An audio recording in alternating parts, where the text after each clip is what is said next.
Rihanna. Incroyable. Mais c'est Aladdin! Ouais, je l'appelle souvent comme ça, la relève Kev. La relève.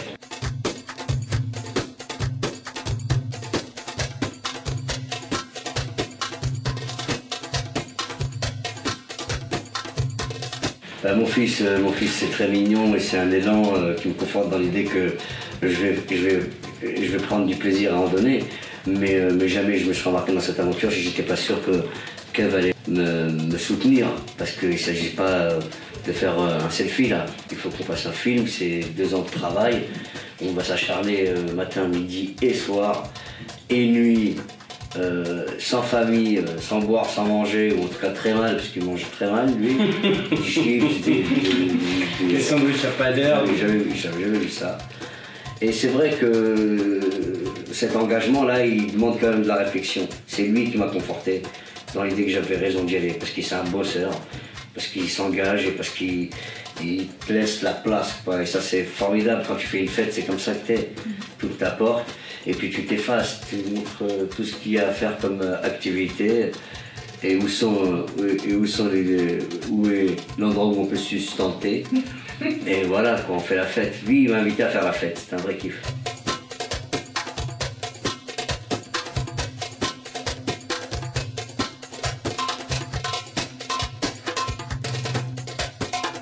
C'est lui qui est comme ça et moi j'ai suivi parce que j'aime bien quand on est comme ça. C'est lui qui est comme ça. C'est lui qui est comme ça.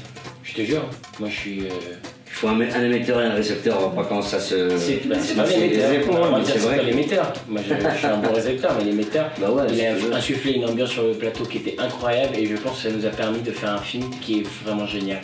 C'est-à-dire que j'ai compris avec lui, c'est la 10e fois que je fais un film en rôle principal au cinéma, c'était mon 10e. Donc c'est un peu un petit anniversaire en plus, mais c'est la première fois en 10 films que j'ai vu quelqu'un envoyer autant d'énergie sur un plateau de cinéma. C'est-à-dire pas seulement pendant les prises, parce qu'évidemment pendant les prises il donne tout, il est concentré, il écoute, il a envie de donner le meilleur de lui-même, mais au-delà de ça, la musique, la bonne ambiance, la bonne vibes tout le temps, toujours. Ce qui fait que quand tu arrives sur le plateau, que ce soit le matin ou après le déjeuner, et après le déjeuner, j'en parle parce que c'est dur après le déjeuner. C'est plus dur de quoi je parle. T'es en costume d'époque et que tu fais 50 degrés, tout ça fait que c'est dur, et ben quand t'as un mec qui met cette énergie-là, cette vibes-là, t'es pressé. Moi j'avais hâte de finir mon riz à ce stomac pour vite retourner sur le plateau. Parce qu'on s'amusait, parce qu'on kiffait, parce que c'était une grande fête, une grande soirée déguisée à chaque instant. Et quand tu vois le film, je trouve qu'aujourd'hui tu le ressens. Tu le ressens. Nous avons de la visite. Moi, Shahzaman, je suis venu au 1, prendre Bagdad, en 2, épouser ta femme. Répète ça, Rastaman. Bien sûr, Jamel est drôle. Bien sûr, on était heureux de faire un truc ensemble. Bien sûr, moi je rêvais de tout ça.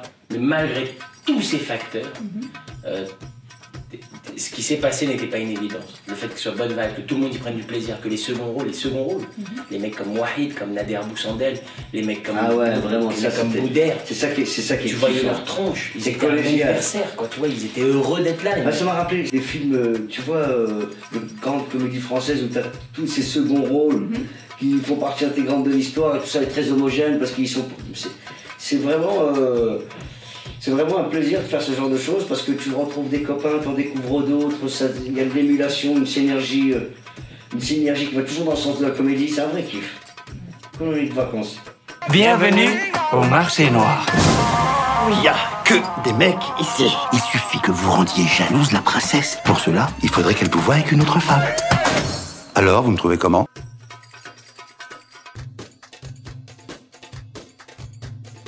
Alors je l'ai jamais dit, mais c'est marrant parce que j'y pense là et je dis toujours ce que je pense, j'ai jamais de filtre. J'en profite parce qu'il est là, en plus.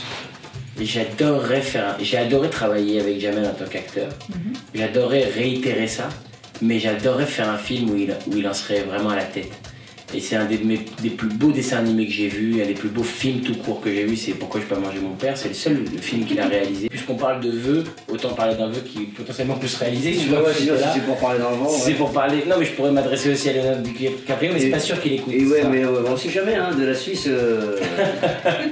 Non, mais sincèrement, je pense que travailler avec lui en tant que metteur en scène, c'est quelque chose de très intéressant. Et je pense d'ailleurs, pas tout de suite, mais je pense que dans quelques années, il le fera encore plus que ce qu'il a déjà fait avec Pourquoi je peux pas manger mon père, parce que Parce qu'il a ce don-là, c'est quelqu'un de tellement généreux et on le voit à travers tous les projets qu'il fait.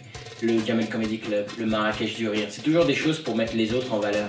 Toujours des choses pour partager la lumière. C'est assez incroyable. Parce que c'est un dénominateur commun chez Jamel. Et réaliser, c'est typiquement mettre des gens en valeur. Filmer des gens, raconter une histoire et essayer de les mettre en valeur. Et c'est ce qu'il a fait avec brio dans son premier film. Et je pense sincèrement que ouais, si j'avais un vœu aujourd'hui, sans être speed, mais dans les années à venir, j'aimerais bien être dirigé par Jamel Debbouze. Bah alors là, tu gardes la carte à puce.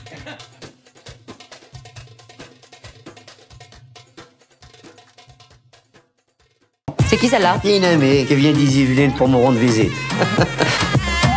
T'es un génie génial. Vous êtes un maître. 90.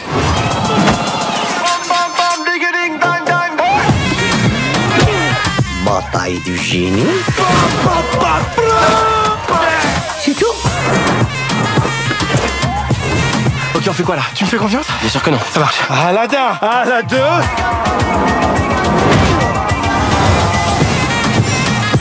J'ai besoin de circuler de manière extrêmement discrète. Tu penses que tu peux me transformer en garde?